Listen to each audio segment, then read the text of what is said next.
നാണിയോട് ഞാൻ പറഞ്ഞിട്ടുണ്ട്, പൂമൂത്ത ആണുങ്ങൾ ഇരിക്കുമ്പോ അവിടെ കയറി തുടക്കരുതെന്ന്. അങ്ങനെ നോക്കി ഇവിടെ അടിയും തുടങ്ങി നടക്കില്ല.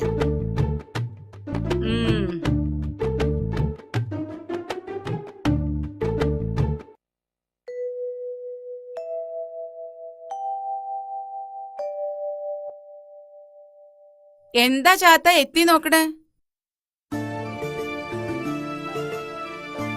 ഇങ്ങോട്ട് കേറി വരൂ.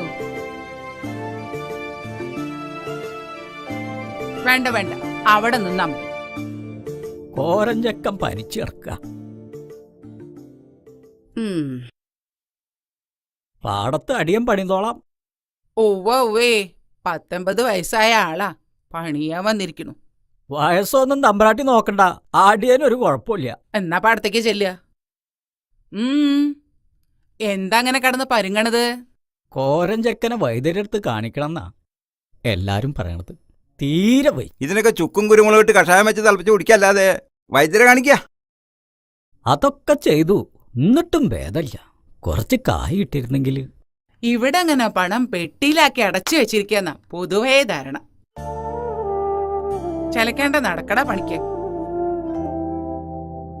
മാറി നിക്ക അങ്ങട്. പ്രസിഡന്റേ വരിക.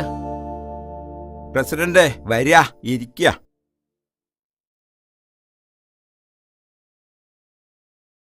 ഇരിക്കുക. ഇത്തിരി സംഭാരം എടുത്തോളൂ.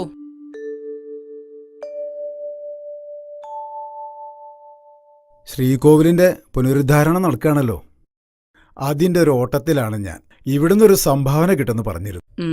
അതിനെന്താ, ഇല്ലെന്ന് എത്ര വേണ്ട അതങ്ങോട്ട് പറഞ്ഞാ മതി. 1000 ഉറുപ്പിക എടുത്ത് കൊടുക്കുക. അത് മതിയാവോ പ്രസിഡന്റ്? ഭഗവാന്റെ കാര്യത്തിൽ പണം എത്രയായാലും അത് വാരിക്കോരി തരുമെന്ന് എനിക്കറിയാലോ. ഉപ്പ് കൂടിയോന്നാവോ? എന്നാ ഒരു 2000 ഉറുപ്പിക എടുത്ത് കൊടുക്കുക. ആയിക്കോട്ടെ.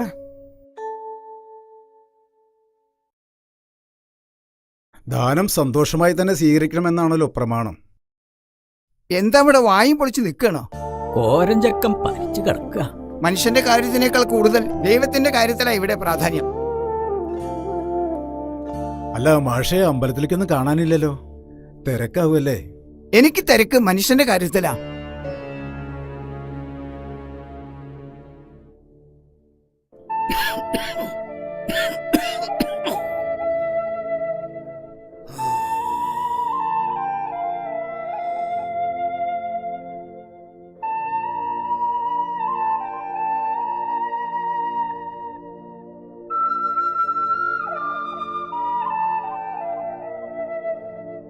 ദേവരെ, തീ പോലെ പൊള്ള പനിയാണല്ലോ, എന്നിട്ടാ പണിക്ക് പോണത്?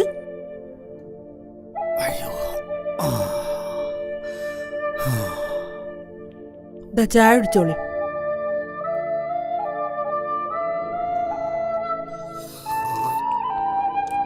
സാരല്ല, പണിക്ക് പോയില്ലെങ്കിൽ പാടത്തെ പണി അവിടെ കിടക്കും. പണി വയ്യാത്ത അപ്പനല്ലടി പണിക്ക് പോണ്. ഇജ്ജ് മിണ്ടാതെ ഒരു ഭാഗത്ത് അവിടെ കടന്നോ. ഇക്കിപ്പോ 80 ആയിട്ടുള്ളൂ. ഇളിക്കൊന്നും വേണ്ട. എന്നോട് കൈക്കോട്ട് പണിയിൽ മുട്ടപ്പാടെ ഒരു ചെയർമാനായിട്ടില്ലടി. ഇതാ പെരട പിന്നിൽ കൊണ്ടച്ചാ.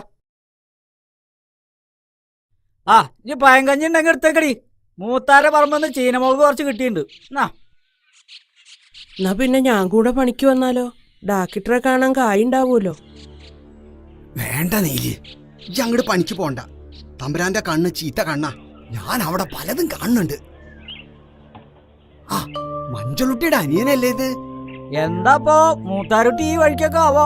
അമ്മാവ, എന്നെ അങ്ങനെ വിളിക്കല്ലേ. എനിക്കൊരു പേരുണ്ട്, രാമൻകുട്ടി. ഇത് മാഷ് തന്നയച്ചതാ. നമുക്ക് എത്രയും പെട്ടെന്ന് കോരൻ ചേട്ടനെ ആസ്പത്രിയിൽ എത്തിക്കണം.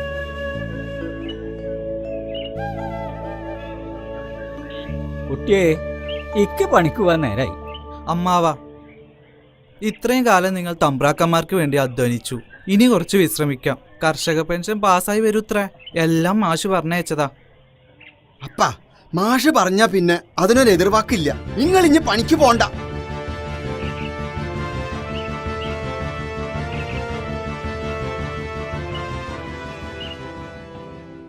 സഖാക്കളെ, ഞാൻ ദിവാകരൻ. മാഷ് എന്നെ ഏൽപ്പിച്ചിരിക്കുകയാണ് എല്ലാ കാര്യങ്ങളും. പാർട്ടിയുടെ തീരുമാനപ്രകാരമാണ് ഞാനിവിടെ എത്തിയിരിക്കുന്നത്. ഇനി നിങ്ങളുടെ എല്ലാ പ്രവർത്തനങ്ങൾക്കും ഞാൻ നിങ്ങളുടെ കൂടെ ഉണ്ടാവും. കോളനിയിൽ ഒരാഴ്ചയായി പട്ടിണിയിലാ പലരും. കൂലി പോരാന്ന് പറഞ്ഞപ്പോ പണി നിർത്തിക്കൊള്ളാനാ തമ്പുരാൻ പറഞ്ഞത്. ഇങ്ങനെ പോയ നമ്മൾ വിളിച്ച പലരും വരാണ്ടാവും. കുറഞ്ഞ കൂലിക്ക് പണിയെടുക്കാൻ കോളനി ആൾക്കാരുണ്ട്. പഠിച്ചത് മതി, അച്ഛൻ പണിക്ക് പോയി തുടങ്ങാനാ പറഞ്ഞത്. അച്ഛൻ വയ്യാണ്ട കടപ്പില. ബാലകൃഷ്ണ, പഠിക്കണ കാലത്ത് പഠിക്കണം. നിനക്ക് എന്ത് സഹായത്തിനും ഞങ്ങളുണ്ടാ കൂടെ. അതെ, കാര്യങ്ങളെല്ലാം മാഷ് എന്നോട് പറഞ്ഞിട്ടുണ്ട്. പണിയെടുത്ത അധ്വാനത്തിന് ന്യായമായ കൂലി നമുക്ക് വേണം. പിന്നെ കോളനിയിലെ എല്ലാ കുട്ടികളും സ്കൂളിൽ പോകണം. ഇവരുമായി കൂട്ടുകൂട്ടരെന്ന വീട്ടിൽ നിന്ന് പറയാറുള്ളേ. കോളനിയിൽ നിന്ന് പലരും രഹസ്യമായി വീട്ടിൽ നിന്ന് പോവാറുണ്ട്. ഇത് ഗോപി. ചുരുക്കി പറഞ്ഞ നമ്മുടെ എതിരാളി കാര്യസ്ഥന്റെ മോനാ. ഇപ്പം നമ്മുടെ കൂടെ. നല്ലത്. നല്ലതിനെ തിരിച്ചറിയാനുള്ള വിവേകബുദ്ധിയുള്ള നിന്നെപ്പോലുള്ള കുട്ടികളാണ് ഇനിയും നമുക്ക് വേണ്ടത്. അടുത്ത ദിവസം ഞാൻ കോളനിയിൽ വരുന്നുണ്ട്. അന്ന് എല്ലാവരെയും കാണാം. കുട്ടിക്ക് പേടിയാണെങ്കിൽ നീലി പറഞ്ഞോളാം. അതൊന്നും വേണ്ട, മാഷ് സമ്മതിക്കില്ല. ഞങ്ങൾ തമ്മിൽ വയസ്സിന്റെ കാര്യത്തിൽ ഒരുപാട് ഡിഫറൻസ് ഉണ്ട്. അതെന്താ? നീൽ ചേച്ചി എന്നെക്കാൾ ഒരുപാട് പ്രായം കൂടുതലാണ്. മാഷ്ക്ക് കുട്ടിയെ ഇഷ്ടാണെന്ന് എന്റെ ഭർത്താവിനോട് പറയണത് ഞാൻ കേട്ടിരിക്കണ്. അങ്ങനെയാണെങ്കിൽ എനിക്കൊരാഗ്രഹം കൂടി ഉണ്ട്. എന്താ? ഏതെങ്കിലും ഒരു ഭഗവതിയുടെ മുന്നിൽ വെച്ചായിരിക്കണം എന്റെ കഴുത്തിൽ മാലയിടുന്നത്. അത് നടന്നു തന്നെ. ഞങ്ങളുടെ പാർട്ടിയും കൊടിയായിട്ട് നടക്കണ ആളാ ദൈവത്തിന്റെ മുന്നിലേക്ക് വരുന്നേ. അമ്പലെന്താ ദൈവം എന്താന്നറിയാത്ത ആളോടാ. വേണ്ട, എന്നാ പിന്നെ എനിക്കും വാശിയാ.